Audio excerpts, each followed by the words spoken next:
But they were faced with a very long walk, no phone, and due to government cuts, no bus service either. I love this story.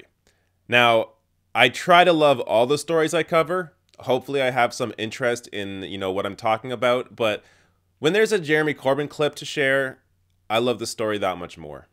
Now, I'm going to get to those clips, but first I want to hopefully give you some information on what is happening right now in the UK. So, shortly before Prime Minister Theresa May was set to address Parliament on her Brexit plan, 2 senior members of Theresa May's cabinet on Brexit resigned.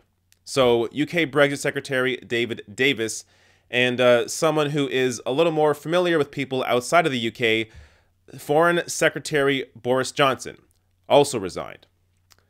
Now, let me just give you a little more backstory here on what's happening. So, the UK is due to leave the European Union on March 29th, 2019, but the two sides have yet to agree how trade will work between the UK and the EU afterwards. There have been differences within the Conservatives over how far the UK should prioritise the economy by compromising on issues such as leaving the remit of the European Court of Justice and ending free movement of people. Theresa May only has a majority in Parliament with the support of 10 MPs from Northern Ireland's Democratic Unionist Party, so any split raises questions about whether her plan could survive a Commons vote. There have also been renewed questions about whether she will face a challenge to her position. Now, without further ado, I'm going to first show you the Theresa May clip from today, where she is talking about the departing members of her cabinet, and watch for the reaction from the room. Turning to Brexit, Mr. Speaker, I want to pay tribute to my right honourable friends, the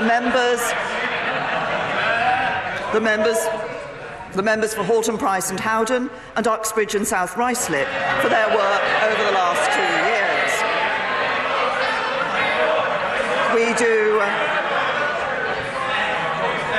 We do not agree about the best way of delivering our shared commitment to honour the result of the referendum, but I want to recognise the work of the former Secretary of State for exiting the European Union, for the work he did to establish a new department and steer through Parliament some of the most important legislation for generations.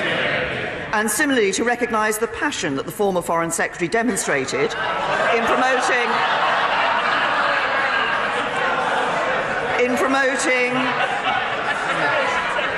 Order! A very unseemly atmosphere. I want to hear about these important matters. And I think the House should. The Prime Minister. Thank you. That the former Foreign Secretary demonstrated in promoting a global Britain to the world as we leave the European Union. And I'm also pleased to welcome my honourable friend, the member for Esher and Walton, as the new Secretary of State for exiting the European Union. My God. I wish Canadian Parliament was this interesting. This is some of the most entertaining stuff I've seen out of UK politics. Now, one of the amazing parts of that is even the Commons Speaker, who is John Bercow. He comes in and tries to calm the room down, but it almost seems like he's doing it in a cheeky manner. Like, settle down, people. I want to hear about these important matters. Right in the middle of her sentence on Boris Johnson, who is really, at this point, a joke worldwide. So this is Theresa May's comments on Boris Johnson. Recognize the passion that the former Foreign Secretary, Boris Johnson, demonstrated in promoting a global Britain to the world as we leave the EU. Oh yes, he definitely promoted a global Britain to the world. A global Britain that we did not need to see. And happily, hopefully, we won't have to see too much more of Boris Johnson anymore. Now, you thought that was good. Let's get to Jeremy Corbyn. So this is Jeremy Corbyn taking just a couple beautiful shots at the two cabinet ministers that just left. To be fair, and I want to be fair to the former Brexit Secretary and the former Foreign Secretary, I think they would have resigned on the spot on Friday. But they were faced with a very long walk, no phone, and due to government cuts, no bus service either.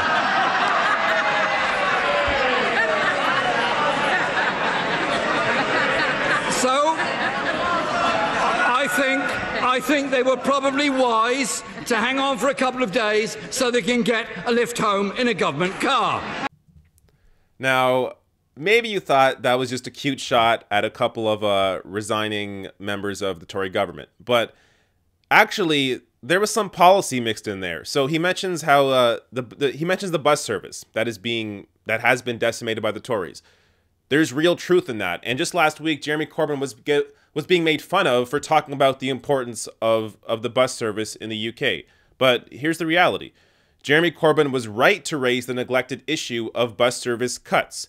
Though the public, particularly the poor, rely on buses far more than trains, the subject rarely receives political attention. So let me give you a few more stats here on this. So as said there, the poor, the young, and the elderly rely mostly on bus service, with 4.4 billion journeys a year on buses compared to 1.7 billion for trains. And since 2010, bus fares have risen 13%, while public funding has been cut by 46%, with an average of 480 routes a year cut. So even in Jeremy Corbyn's hilarious shots at at resigning members of the Tory government, he's able to sneak in some real policy. Now, let me get to the last clip here where Corbyn really breaks down how this Tory government just can't hold together any longer. We're over 2 years on from the referendum. 2 years of sound bites, indecision and cabinet infighting. Culminating in a series of wasted opportunities, with more and more people losing faith that this government is capable of delivering a good Brexit deal, and that is just within her own cabinet.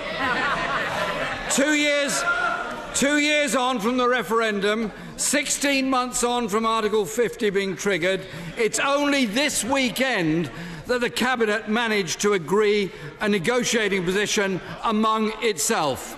And that illusion lasted 48 hours. There are now only a few months left until these negotiations are supposed to conclude. We have a crisis in government, 2 Secretaries of State have resigned, and still we're no clearer on what future relationship with our nearest neighbours and biggest partners will look like. Workers and businesses deserve better than this. It is clear, Mr. Speaker, this government is not capable of securing a deal to protect the economy, jobs and living standards. It is clear this government cannot secure a good deal for Britain. Jeremy Corbyn already sounds like the Prime Minister. This is a leader, and he is very likely going to be Prime Minister possibly sooner rather than later. Now, let me share this tweet here that shows just how quickly this all might be moving. So this is from BBC political editor Laura Kunisberg, who tweeted out, "Whispers Tory MPs have reached the magic number of the 48 letters required to force a confidence vote. No way of knowing yet if true. Meeting at 5:30. Now, as I'm recording this, this might already be going on. So I'm not sure what the result of this tweet is, if there's any real truth to this.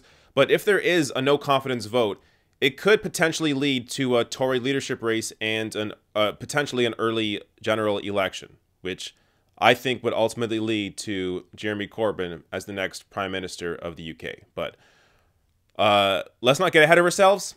Let's just sit back and, for now, enjoy these incredible clips of Jeremy Corbyn taking it to the Tories. Hey, if you like this video, hit that subscribe button below and consider throwing me a few bucks on Patreon at patreon.com/therationalnational or therationalnational.com/join.